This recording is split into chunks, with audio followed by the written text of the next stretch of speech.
I appreciate, I don't really need that one, we'll use it. We're all gonna say the same thing. The guys that put this event on, honestly, it's great. And they don't do this with other sections, so we appreciate it very much. I don't wanna take up a lot of your time. Obviously, I wanna thank the committee for voting for me, but you have to understand their options were limited. Nobody wanted to sit through Dave Wise talking about Fulton in the 80s. We're not quite sure what Dorchester would do because he doesn't talk unless he's pointing and yelling at somebody, so they had no choice. All right, I'm not as eloquent as Jason Reynolds was 2 years ago. It's probably the best speech I've ever heard, and nobody remembers what Mike said last year, mostly probably because he's short. So, all right, we'll get started. Good afternoon. Again, thank you very much. Appreciate Gary coming up here for me. We've been friends for a long time. Every year I do my best to assemble the best coaching staff I can.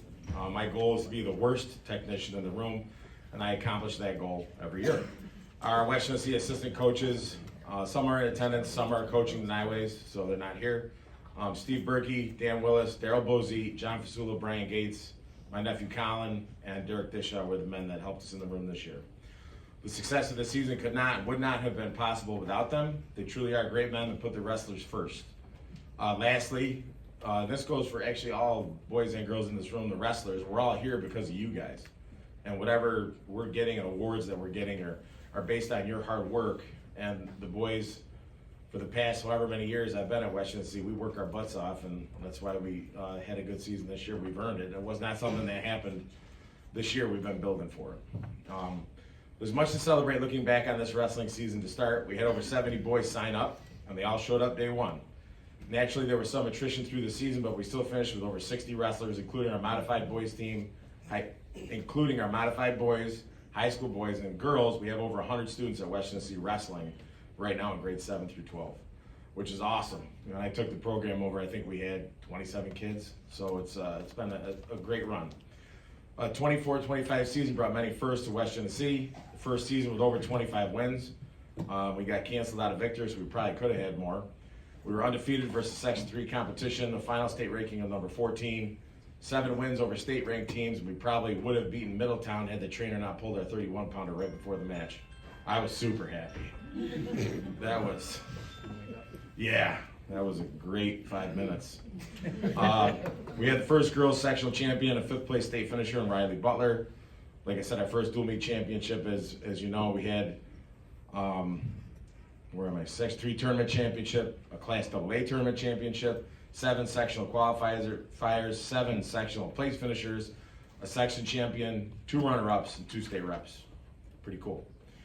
West Genesee, we seek out the best competition we can find for practices and competitions. This requires relationships that take years to build.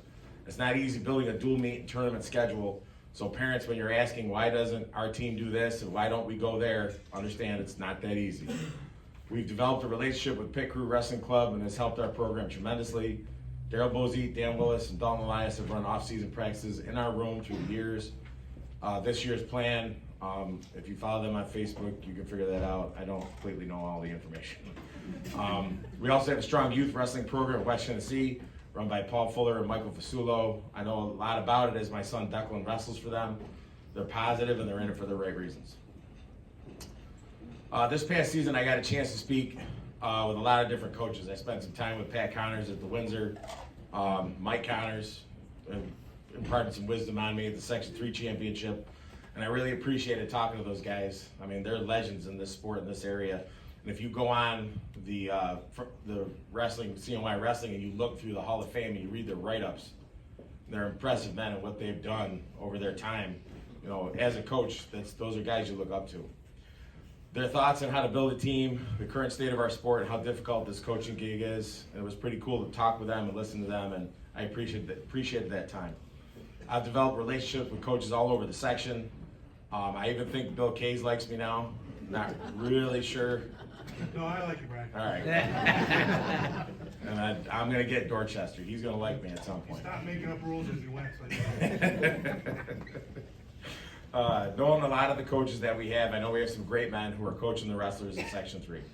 As we compete against each other in the regular seasons, the natural competition is normal as we need to advance to the state level in our sport. The focus for me is when we go to Albany, I want Section 3 to compete at the state level versus wrestling factories, and that's what they really are. You know, if we stay secluded and each do our own thing, we will consistently struggle when we get there. Iron sharpens iron. We need to practice and compete versus the best we can find, put our wrestlers, get them ready for Albany. And this starts now as off-season practices are beginning. Going forward, I wish you all the best of luck and look forward to the games we all make in this off-season. Gary mentioned a year ago we lost my brother Sean. He was a West Genesee Wrestling alumni. When I was voted Coach of the Year in 2018, he came here, recorded my speech. He was very happy and proud, not only of me, but his boys who were both class champions and sectional place finishers. This season, when I had the coaching shirts made, I put his initials on the back. Is Todd Donovan here? You don't own that shamrock, bro. I told you didn't own that shamrock. This season, here we go. So he was with us everywhere we went. And the way this season went, I'm going to keep those initials on every shirt I make until I'm done. Thank you all very much. Go Cats.